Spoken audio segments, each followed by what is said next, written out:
pessoal, e a gente trazendo aqui o nosso primeiro vídeo do canal Lego Marvel. E hoje eu vou mostrar a gente só vai mostrar, galera, 3 cheats, tá, galera?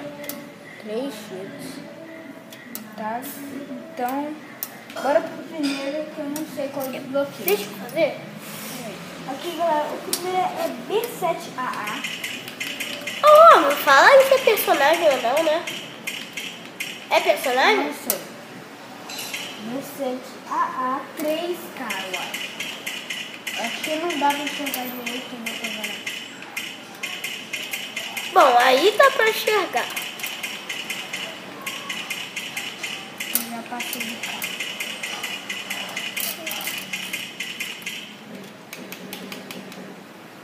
Deve já ter, né? A gente já tem esse, mas a gente não sabe qual é. Agora o próximo é Q, eu acho, né? Você sabe. A gente sabe que pode dividir. Q. 5.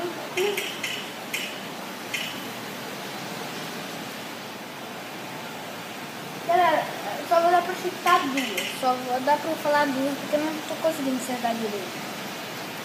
Ah, gente, também, essas aí, P9. código, dá pra editar lá na sala da Expo. É, P9.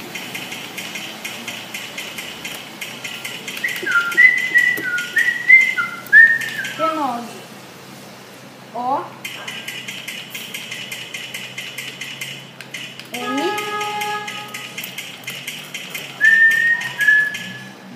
N. O, eu acho. Galera, esse vídeo eu só vou mostrar.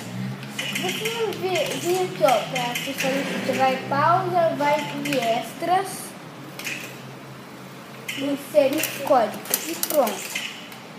É muito simples, eu sei, é muito simples. Mas você nem coisou o negócio, pô. Mas galera, os cheats vai estar na descrição do vídeo, tá, galera? Falou!